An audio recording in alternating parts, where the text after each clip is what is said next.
All right, so I had previously recorded a video or recorded audio talking about Star Fox, and this was before we got that surprise direct that just came out of nowhere. Nintendo just shadow dropped this Star Fox Nintendo Direct, and so I basically deleted it because it's kind of outdated now.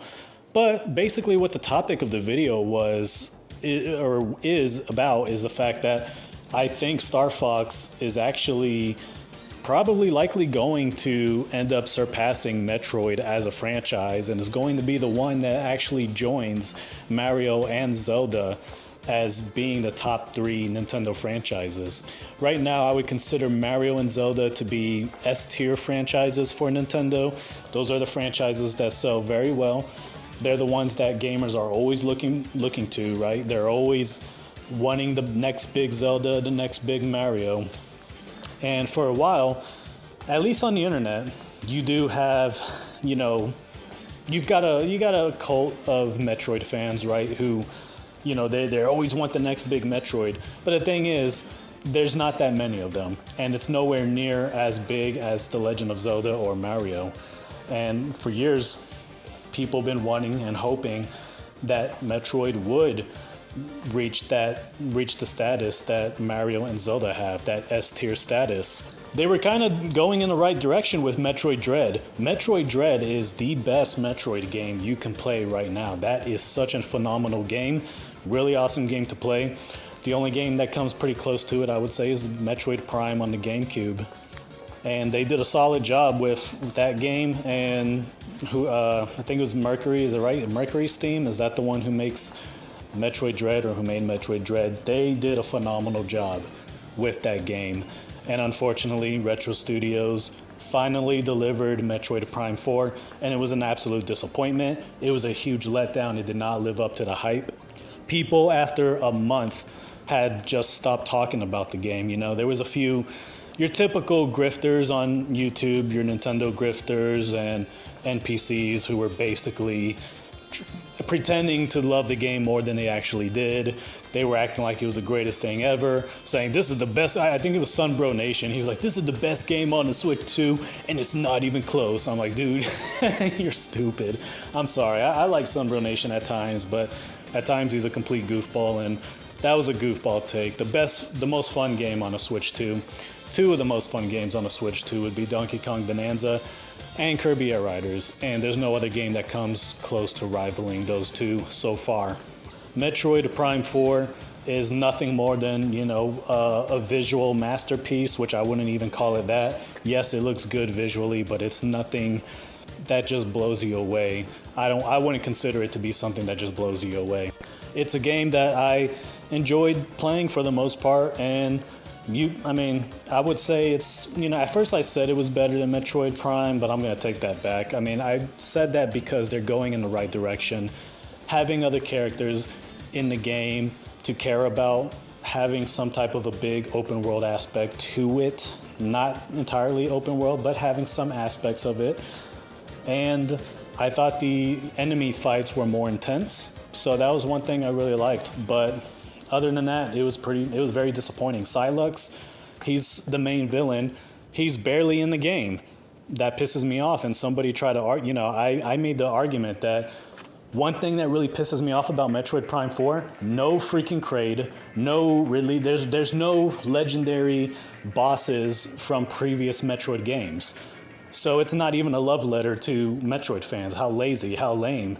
And a guy tried to argue, well, that's because they wanted to focus all their attention on Psylux. They didn't even do that. They didn't even, they put very little emphasis on him. So far, I'm about 98% done with the game, or 95%, I'm not sure. I'm very close to the ending.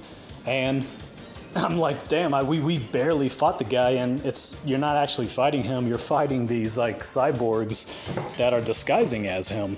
And they're cool boss fights, don't get me wrong, but there's really not much story with him. There's not there. He's not there. He's barely there, and it pisses me off that they do this really lame excuse of replayability. They basically make it to where you have to really scan every single message and scan everything, and then you got to collect a certain amount of green crystals in order to get the true ending. Like, fuck off. Fuck off. I'm not doing that. If I don't get the true ending after I beat the game, I'm just going to go on YouTube to see what the true ending is, and that's it. I'm not going to play through that game again. It's a game that's fun to play through about one time, and that's it. And it's really disappointing. It boils my blood that they didn't make the game more fun. They didn't have cool things like going inside of a giant mech in order to access much bigger areas with bigger monsters, or those psychic abilities. You don't even get to like take over an enemy body in order to infiltrate a base or a dangerous area. Like, they could have done things like that, cool things like that. It blows my mind how Retro Studios has just zero creativity. They really do. I'm tired of people saying they're the most talented studio. No, they're not. They have no creativity whatsoever. The Mario team, way more talented. They've done a stellar job with Super Mario Odyssey, Donkey Kong Bonanza. I mean, good grief, how are they able to do that, you know? And Retro Studios can't even give us a phenomenal Metroid game after 6 years of working on it. Then, of course, you got Masahiro Sakurai, who gave us the best fighting game ever, Super Smash Bros. Ultimate. And then he gave us the best vehicular action game, best like combat vehicle game in Kirby Air Riders, a game that is pretty, you know, hasn't gotten the love that it deserves, because, again, stupid people on YouTube and on the internet are just like, yeah, this is niche. Where's Mario? Where are these third-party characters at? But that is truly one of the best games you can play right now on the Nintendo Switch 2. Masahiro Sakurai, I mean, it only took him maybe 3 years just to deliver that awesome game to us. So I'm getting really tired of people. Oh, and then you got Monolith Soft Studios. I forgot to mention them. Monolith Soft Studios, boy, have they been killing it, giving us so many different Xenoblade games. They're not really my type of game. I don't care for that play style where it's almost like it's not necessarily turn-based, but you're not actually attacking the characters. You're not pressing the button to command an attack. It's more like they're both fighting. You see them shooting each other, and you can just run around all nilly-willy. And at times, you have to just press an X when you're prompted to for a stronger attack. I hate those type of games personally. But nevertheless, those are big open-world games with lots of story, lots of dialogue, and Monolith Soft was not only able to deliver, 3 or 4 of those type of games, and they were able to help out with Mario Kart World, with the open world there, with the open world in The Legend of Zelda and Legend of Zelda Tears of the Kingdom. They were able to do all that. Meanwhile, Retro Studios over here completely fumbles the fucking ball with Metroid Prime 4. Unbelievable. So anyways, it's looking like Star Fox might surpass Metroid and end up being the third game to join Mario and Zelda in the Trinity of best Nintendo games, of most popular Nintendo games. It was supposed to be Metroid, but it's looking like it's going to be Star Fox, and I think that would be just awesome. Metroid, for the longest time, would have been perfect because, you know, it stands out. You know, it's a sci-fi game, it's a sci-fi adventure. Whereas, you know, The Legend of Zelda, it's your medieval fantasy, and Mario is your kid-friendly platforming adventure. But you know what? Star Fox is kind of a sci-fi game in of itself, right? It's somewhat sci-fi, not to the level that Metroid is, but it still is, and it's actually probably a more fun game at times. You know, Metroid, you know, because of their philosophy when making those games, may not be as fun, but Star Fox games has the potential to be extremely fun. I recently, after watching the Super Mario Galaxy movie, seeing Star Fox in it, I was like, you know what? I want to play through the old Star Fox games, and that's what I started doing. And Vaughn from Legendary Badass, he was, you know, doing playthroughs through Star Fox SNES and Star Fox 2. Apparently, he already played Star Fox 64. So me, I beat Star Fox SNES, and then I beat the 64 one, but there's like, you have to play it multiple times to get the true ending or whatever, which is cool. The way they do it in a way that's actually fun. And that's what I've been playing is Star Fox 64, and it's really fun. I love it, and I love the voice acting in the game. I love the lore. I love the the gameplay, everything. It's a game that was, I would argue, ahead of its time. So whenever I saw the internet talking about Star Fox and the Star Fox Direct, I was like, what? I couldn't believe it. And so I was late to it by 3 hours. 3 hours I got to the video. And when I finally got to it, I saw the cover and I was like, that is a freaking cool ass cover. That's probably the best looking cover that I've seen on a Nintendo Switch 2 game by far. I really wish Kirby Air Riders looked a little bit something like that. Very good cover design. Whoever did that, they need a raise, and they need to be the ones to do all video game covers, in my opinion. Art style of the characters, love it. It's genius. There's a lot of stupid people crying saying they look like furries. These morons probably have never seen an actual furry. You just Google furry right now. It looks like just people wearing happy, cartoony looking animal costumes. That's not what this looks like. This looks more like taxidermy Star Fox. That's what it looks like to me, like a taxidermy, which is actually pretty cool. And it kind of resembles the old Star Fox characters on the original cover, but much better, more polished, more likable, I guess. You know, it doesn't look all derpy and goofy looking. They actually look very well made, but with that same texture, that same art style. So I really like the way the art direction they went with here. And anybody pretending to, hate it is just full of shit. They're not even a Nintendo fan, in my opinion. But man, let's just talk about how this shadow drop just got everybody talking, and you got so many people right now just watching the video. I think that on just the American version alone is at like 2.5 million views. I think the Japanese version right now is at 1 million. So yeah, a lot of people right now are raving about this game. People are excited about it. They're like, wow, this shadow drop out of nowhere. Now, of course, you see a lot of comments of people complaining because it's a remake. And it's like the 4th remake or whatever, because it's a remake of Star Fox N64. Star Fox Zero was a remake of Star Fox N64. And Star Fox N64 is pretty much a remake of the original Star Fox game. But you know what?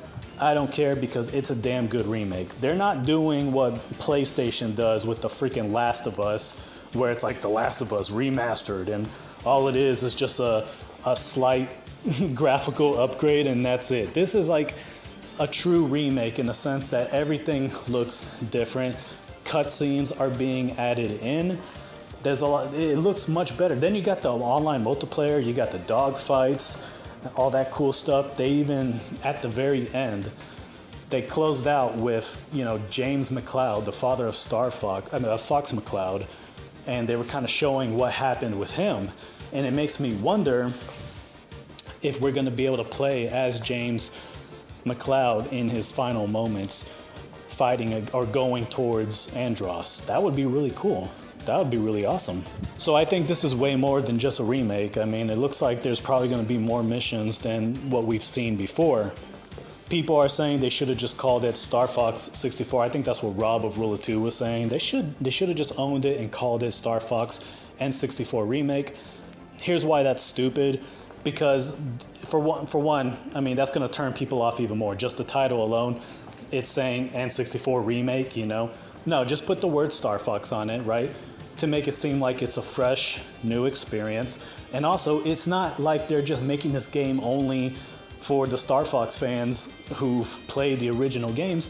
They're doing it for all the new fans, all of the kids and all of the people who went to go see Super Mario Galaxy, who saw Star Fox for the first time and like, that's a pretty cool character. Who is he? I gotta check this guy out. That really happened. A lot of kids were talking about how they liked Yoshi and they also liked Star Fox. He was one of the most popular characters in that movie. So it makes sense that they don't just title this, a remake or whatever. They just title it Star Fox. So in short, Metroid Prime 4, they had 6 years of people waiting on them. I mean, we were waiting for that game for 6 years. 6 years that game was being hyped up, all for it to just become irrelevant after 1 month of its release, right? We get a shadow drop of Star Fox just a few days ago, and everybody's just raving about it. Everyone's talking about it. I really think this game might sell very well. It might be the best-selling Star Fox game, there's a lot of people saying it's going to be the best-selling Star Fox game. If it sells about, let's say, 10 million or so copies, I would say that might put it in B-tier status. I think that could put it in B-tier status. I think that's fair to say. If it sells 20 million, definitely A-tier status, and probably 30 million would put it in an S-tier status, in my personal opinion.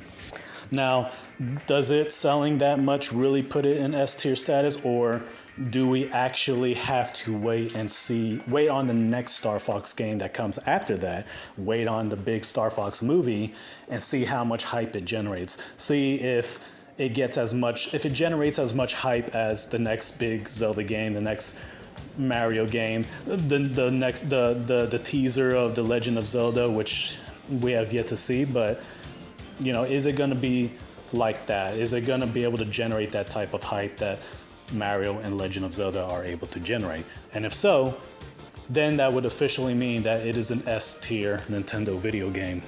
And because you got so many people talking about it right now, fans of the franchise as well as people who are not familiar with it, but they've seen Star Fox in the movie and they really liked him, there's a good chance that his popularity has grown a lot just because of that, and there's a good chance that it's going to sell very well. I'm hoping it's going to sell 20 million at the very least. I mean, I really want this to be a banger. I hope it sells more than 20 million copies.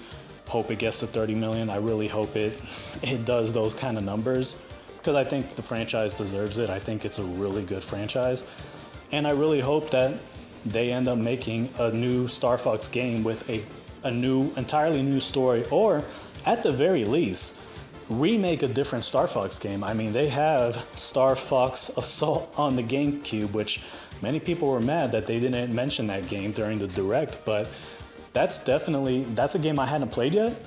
But boy, would I love for them to remake that game with the same exact art style as this new one coming up. That would be freaking awesome if they do that. And maybe even make the story longer, because I think apparently the story is only like a few hours long. I'm not sure.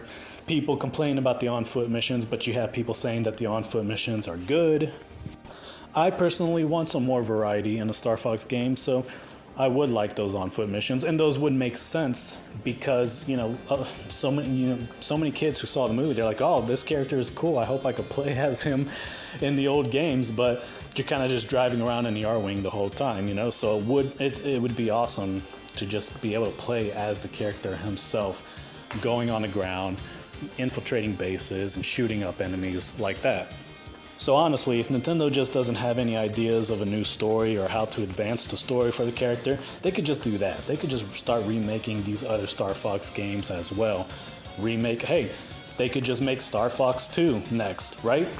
And they could give it a similar, format where it's kind of like a real-time strategy where you're having to keep the missiles from hitting planet Corneria while also going to these, other planets to destroy enemy bases that are launching these missiles. Stuff like that. That would be really freaking sick. And that'd be even more cool if they kind of make it similar to Starlink, where it's got like an open world element to it of you flying to these planets, instead of it just being this top-down view of you flying around.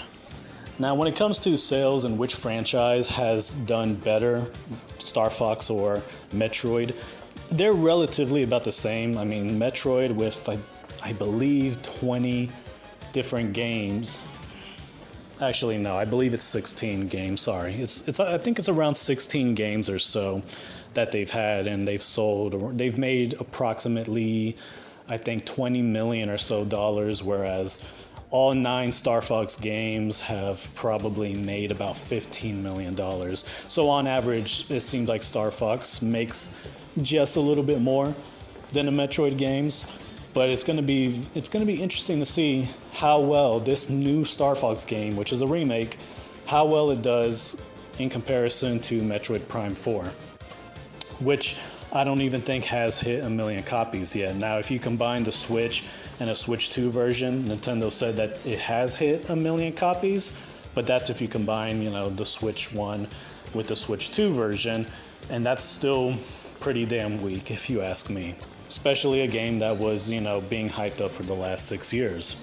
Now this new Star Fox game that just dropped on us and shocked everybody. How well is it going to do with less hype? I mean, it's literally coming out in the next month, and it's going to be crazy to see if it actually outsells Metroid Prime 4 in just a matter of weeks.